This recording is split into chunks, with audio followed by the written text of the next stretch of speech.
कुछ कोर ना देवे खास तो भूत बड़ा बीमारी बा गाँव कहीं घूमे के बड़ी इलाज कराओ खतरा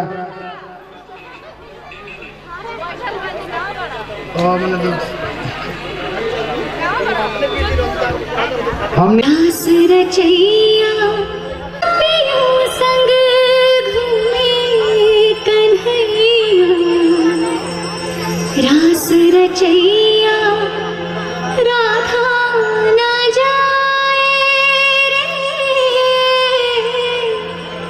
अब सावरा न भाए रे।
दीपावली चौधरी, रोशनी चौधरी, नंदिनी चौधरी, रेशमा चौधरी।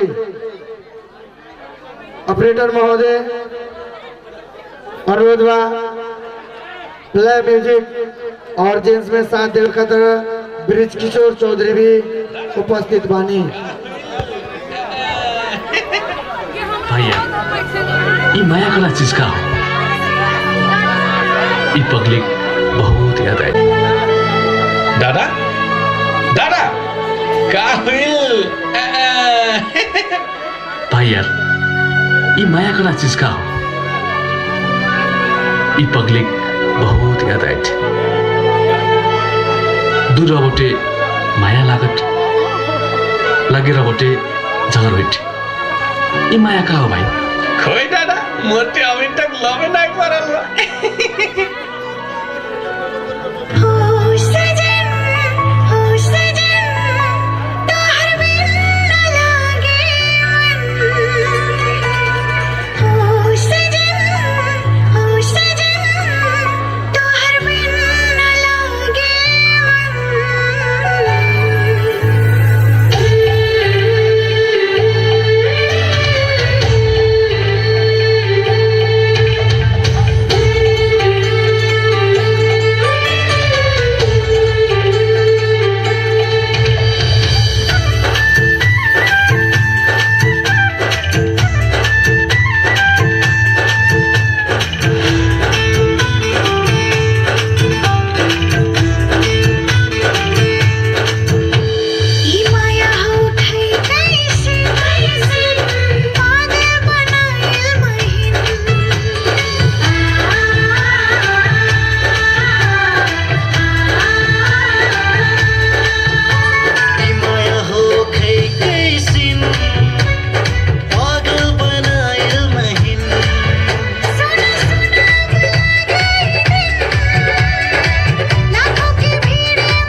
तो ओहम के एगो बरिया रहे तो कहता पहले हम जाते नहीं देख के आवत नहीं वहाँ बनल बा कथी कथी वो फर्स्ट में गइलक अब में टेंट उंट टंगाए रहे पर्दो रहे अब वो पर्दा में मूड़ी घुसा दिलक अब मूड़ी घुसैला के बाद में देखा था तेने पूरी छाना तेने कथी कथी अनेक किस्म के रहे मने तले भान से रहे वो तो लुआठी जोड़त रहे चूल में लगरिए लुआठी खींचलक अब मरलक पीला का तो सोरो ले रहे लुआठी मारा तो चला के ओकर तले दो दांते झड़ गए तो जाता तो कहता अरे तू अनेक का खोले सर साला हमरा तो घेर घेर के खियावे रे साला बड़ा घेर है सोनी हम कोई ना खाओ और सब घेर घेर के खियाओ सोन अल्लाह में आवतो रहनी सन तो साफ एक जना जबरदस्ती को खा ला पान देगा तो रही होदर लाल हो लो मुंह हो तो नहीं के था है नहीं के तो ऐसा ही एगो चुटकुला सो गई तो हमने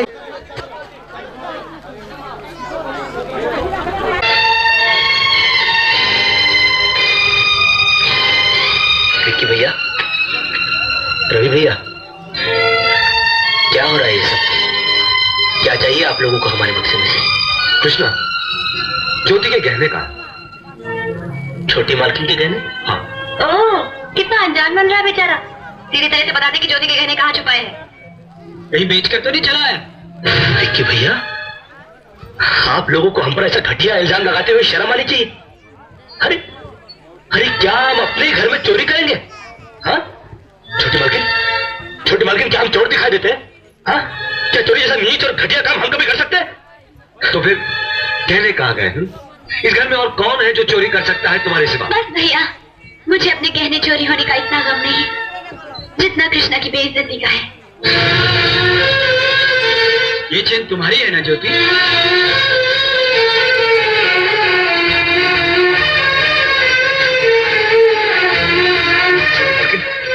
ये हमको नहीं पता कि हमारे बक्से में कैसे पहुंची।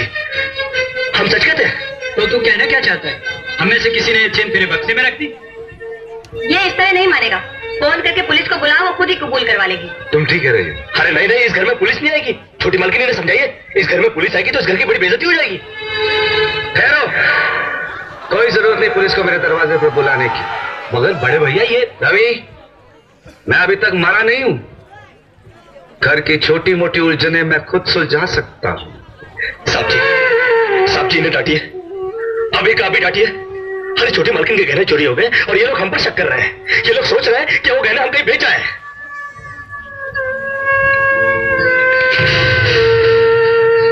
बाकी के रुपए कहाँ हैं कृष्णा? क्या पूछा आपने साहब जी? मैं पूछ रहा हूं कि बाकी के रुपए कहाँ हैं? ये आप पूछ रहे हैं साहब जी अपने कृष्णा से? देखो कृष्णा, गलती हर इंसान से होती है। तुम मुझे सही सही बता दो कि गहने तुमने कहां बेचे, मैं तुम्हें कुछ नहीं कहूंगा। अब कहने के लिए बाकी क्या है साहब जी? एक छोटा सा सवाल पूछ के आपने बहुत कुछ कह दिया है साहब जी। कृष्णा, बात को आगे मत बढ़ाओ। बात आगे बढ़ चुकी है साहब जी, बात आगे बढ़ चुकी है। अब तो आप पुलिस को ही बुलाइए। वो जो हमें कुत्ते की तरह मार मार के हमसे पूछेगी ना, हम तो हम तभी बताएंगे कि हम मैंने कहां बेच कर आए। साहब जी मत कहो मुझे साहब जी। इसी साहब जी की इज्जत आज तुमने मिट्टी में मिला दी। क्या कुछ नहीं किया था मैंने तुम्हारे लिए, उसका मुझे तुमने ये बदला दिया। ज्योति, जिस दिन मेरी फैक्ट्री जलकर राख हो गई थी और मैं बर्बाद हो गया था, मुझे उतना दुख नहीं हुआ था कृष्णा जितना आज हुआ जब तुमने इस घर में चोरी की है। साहब जी, बचपन में जब हमारे माँ बाप मर गए थे ना और हम अनाथ हो गए थे ना, तब भी हमें इतना दुख नहीं हुआ था जितना दुख हमें आज हुआ है जब आपने हमें चोर कहा। साहब जी, आपने हमें चोर कैसे कहा साहब जी? और ज्यादा सफाई देने की जरूरत नहीं है। दूर हो जा, मेरी नजरों से दूर हो जा। निकल जा इस घर से। अरे इस घर से ही क्या, इस गांव को ही छोड़कर चले जाएंगे। अरे मुंह जन्नत का क्या है, काट लेंगे अपनी जिंदगी कहीं भी। इतने साल इस घर में बेफिक्री से ये समझ कर काट लिए कि साहब जी का हाथ है हमारे सर पर। हमको क्या परवाह किसी बात की, मगर नहीं, अब हम जान गए कि इस दुनिया में अनाथ का कोई नहीं होता। हम जा रहे हैं साहब जी, और इस घर में कभी नहीं आएंगे। अभी निकल जा। दोबारा इस घर की दहलीज में कदम भी रखा तो मेरा मरा हुआ मुंह देखेगा तू।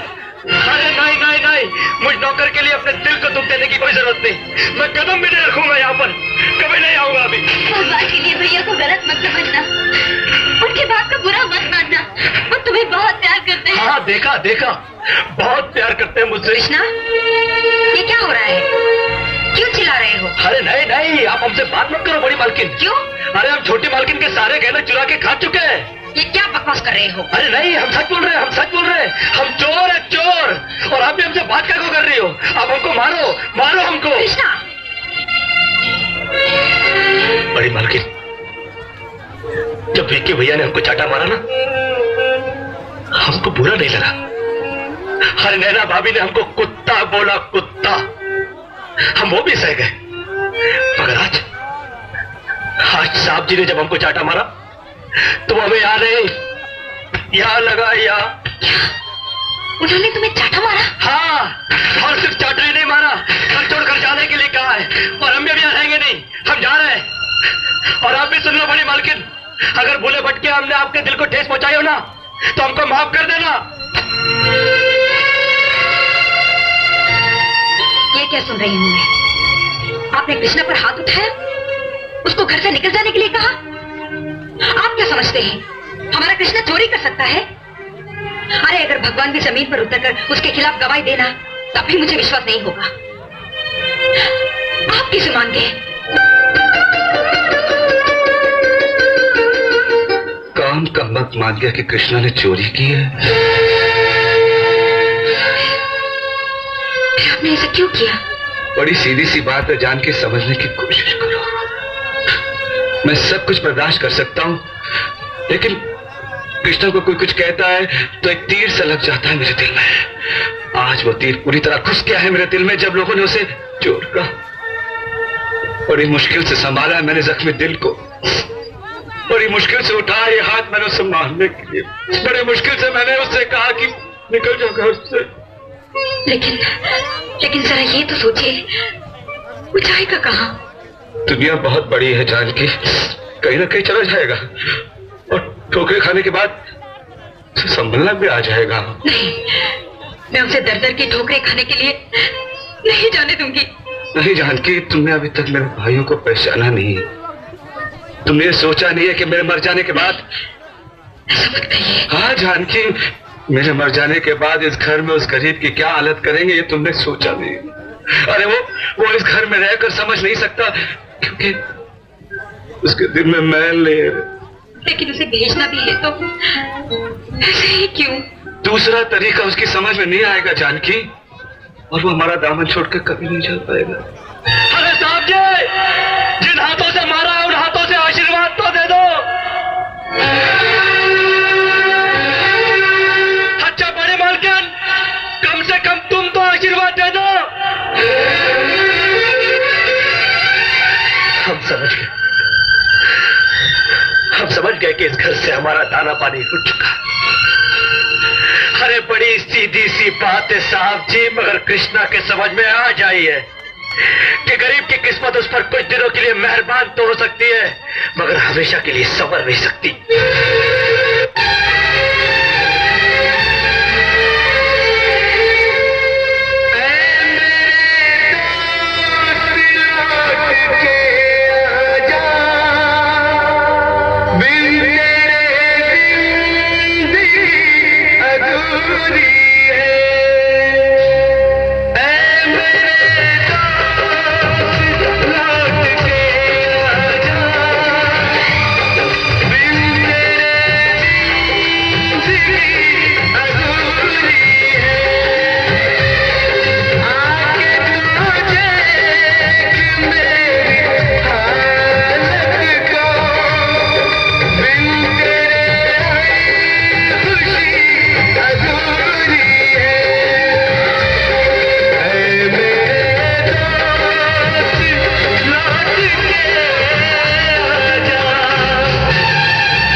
के बिंदिया मोर निंदिया चुरा के ले गई। रात रात भर जागे के, रात रात भर जागे के कौन रोक दे गई। मीठी मीठी बतिया दिल के करार ले गई। हाय हाय रे हाय हाय रे हाय हाय रे तोर मीठी मीठी बतिया दिल के करार ले गई। तोहर ऐसन मुस्कान, तोहर ऐसन मुस्कान मोर जान ले गई। तोर माथे के बिंदिया और निंदिया चुरा के ले गई।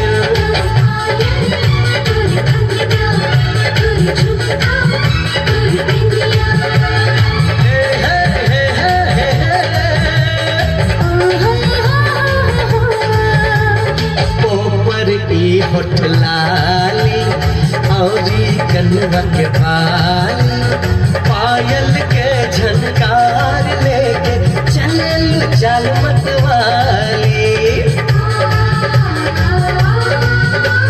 हमरे से हमके चुराला, दिलवा में अपना छुपाला।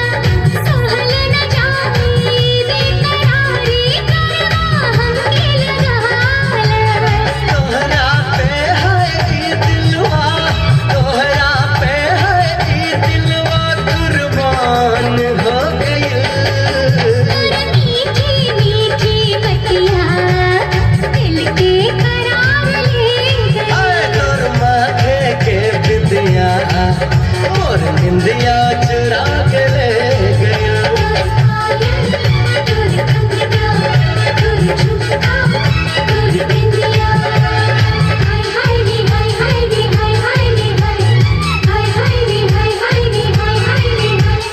तोहरे प्यार के जादू कोई दिहलस बेकाबू।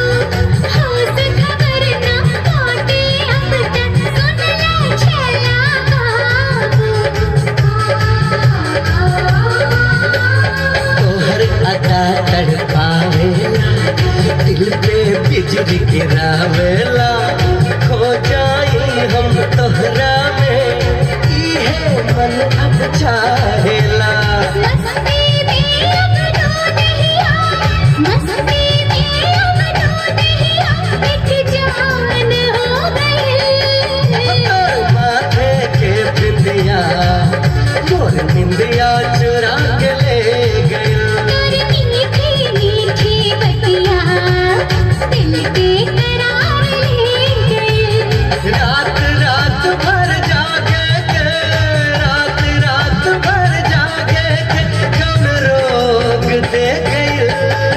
तोर मीठी मीठी बतिया दिल के करार ले गई। तोर माथे के बिंदिया और निंदिया चुरा के ले गई।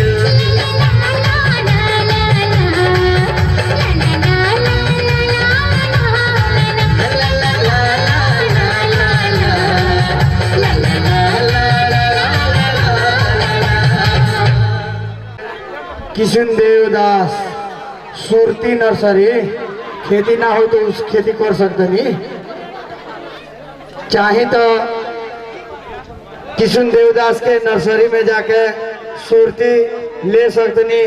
और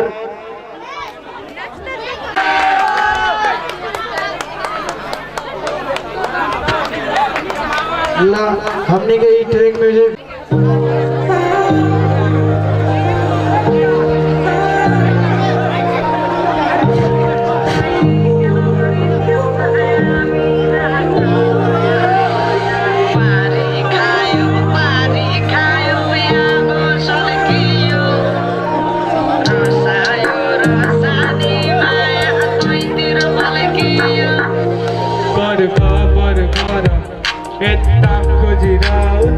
खोजिरा त्यो मायाको अर्थ तिमी नफेरी फर्की फर्की आइर सताइर दिन रात तिमी नफेरी पछि पछि चालेर पाइला चोटी त बसायो हुनरको पाली सोझो सोझो पारा भोलि तिम्रो जाली कहिले काहीँ सोध्छु जे भयो केको लागि हुन त के सही हो गयो नि सिकाइ बाँकी सबै याद दिलाइजाउ बरु समय समय कति खर्च भएछ हिसाब त खै के गर्नु बचाएर लाज त के फर्कन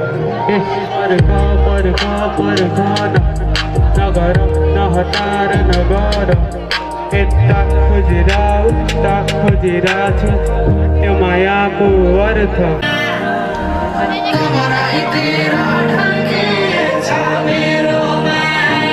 नजुलाऊ तिमी आँखा फेरि नजुलाऊ आँखा सक्यो जमानाले हाम्रो कथाको सकिसके पानी छोटी दफा समय कति खर्च भएछ हिसाब त खै के बचाएर लाज त के फर्कनु पर्खन नगर नहतार नगर यता खोजिरा उता खोजिरा छु त्यो नदी बीच नहीं के डुबाही दे बका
कि जब बीच गाँव में आइल रे पिछला वाले तो ढूंढी लोग लागल जब ठेहुन पौधा के ठेकुआ खाई हो खारा हो के खसता कहाँ कहाँ काथी मिली सुन ल बेबसता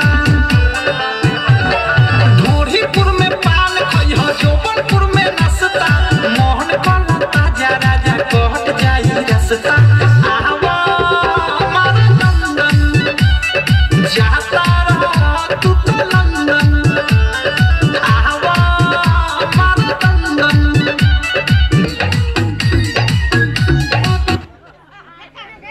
हेलो